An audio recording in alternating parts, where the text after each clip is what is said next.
મિત્રો તથા વિદ્યાર્થી મિત્રોને મારા સાદર પ્રણામ. હું દેસાઈ પ્રિયાંશી અને મારી સાથે ઝાલા વિધિ ધોરણ 12 માં અભ્યાસ કરીએ છીએ અને આ સરસ્વતી કોચિંગ ક્લાસીસમાં છેલ્લા 4 વર્ષથી અભ્યાસ કરીએ છીએ.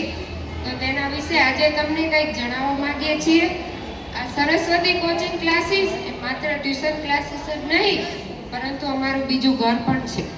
અહીંના શિક્ષક મિત્રો સાથે અમે એવી લાગણીઓથી જોડાયેલા છીએ જેને અમે શબ્દમાં વ્યક્ત પણ કરી શકતા નથી.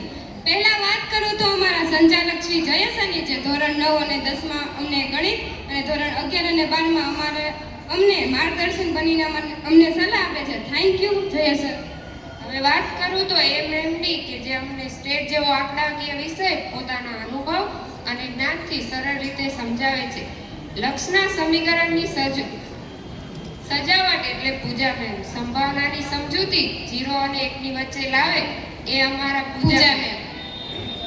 પ્રામાણ્ય વિતરણની પ્રામાણિકતા પ્રસ્તુત કરે એ અમારા પૂજા મેમ.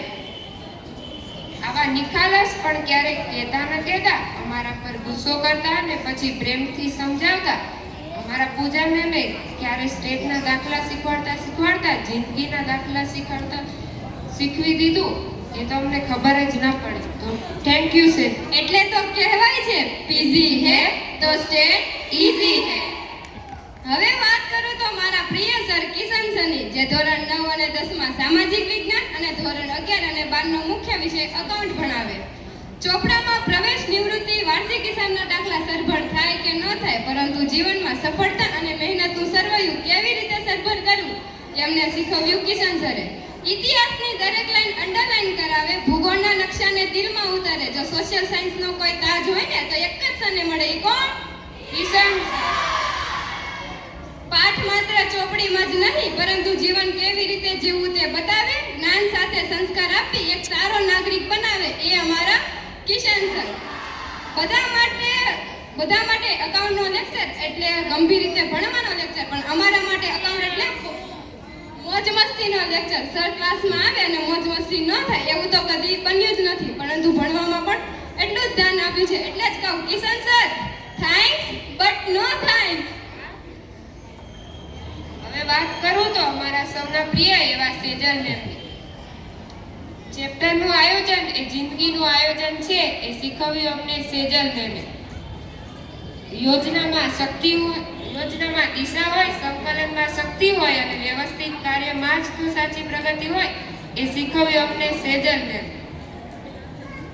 આખું વર્ષ અમે સેજલ મેમના લેક્ચરમાં તો ખૂબ મસ્તી કરી છે. ક્યારેક ટીચરનું માઇક તો ક્યારેક માઇકનું બોક્સ અમે બેગમાં સંતાડી દીધું.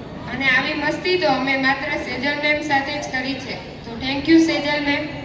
હવે વાત કરું તો એ સરની જેનો વિષય મને એકાઉન્ટના દાખલા કરતા અને ગુજરાતીના ગ્રામર કરતા અઘરું લાગે એ છે ઇંગ્લિશ. ABCD ની શરૂઆત એટલે મિશ્રા સર. પાસ્ટને પ્રેઝન્ટમાં અને પ્રેઝન્ટને ફ્યુચરમાં કેવી રીતે ફેરવવું એમને શીખવ્યું મિશ્રા સરે. ચોક હાથમાં પકડે ત્યાં બોર્ડ સ્માર્ટ બને, પ્રશ્ન પૂછે ત્યાં હોશિયાર પણ વિચારમાં પડે એ અમારા મિશ્રા સર. AN ધના આ મૂંઝવણમાં ક્યારે જીવનના સર્વશ્રેષ્ઠ આર્ટિકલ શીખવી દીધા એ તો અમને ખબર જ ન રહે. Thank you Mishra sir. હવે વાત કરું તો એ સરની કે તેના અક્ષર અને ભણાવવાની રીત મને બહુ જ ગમે છે એ છે વિવેક સર. ખેડૂતના પુત્ર છીએ એ શીખવ્યું અમને વિવેક સરે. શિક્ષણથી બેરોજગારી દૂર થઈ શકે એ શીખવ્યું અમને વિવેક સરે. ઉદ્યોગોના જ્ઞાનથી વિદેશ વેપાર થઈ શકે એ શીખવ્યું અમને વિવેક સરે. આવા અમારા વિવેક સર બેસ્ટ કન્ટેન્ટ, બેસ્ટ લખાણ, બેસ્ટ સમજૂતી અને બેસ્ટ બોર્ડવર્ક સાથે ઇકોનોમિક્સ ભણાવે તો તેમનો હું દિલથી આભાર માનું છું. થેન્ક યુ વિવેક.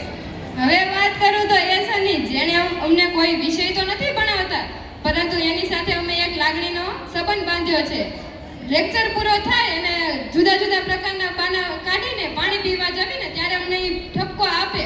એ તો અમને જિંદગીભર યાદ રહેશે. ધર્મેશ સર.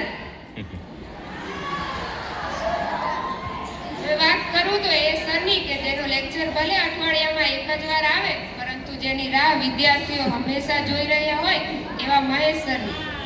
મહેશ સરના આશીર્વાદથી અમે માત્ર જ્ઞાન જ નહીં પરંતુ આત્મવિશ્વાસ અને સફળતા પણ મેળવી છે. તો થેન્ક યુ મહેશ સર. આવા કર્મનિષ્ઠ અને વાલીની જેમ સલાહ આપનાર શિક્ષકો તો માત્ર કોચિંગ ક્લાસીસમાં જ મળે. Thank you.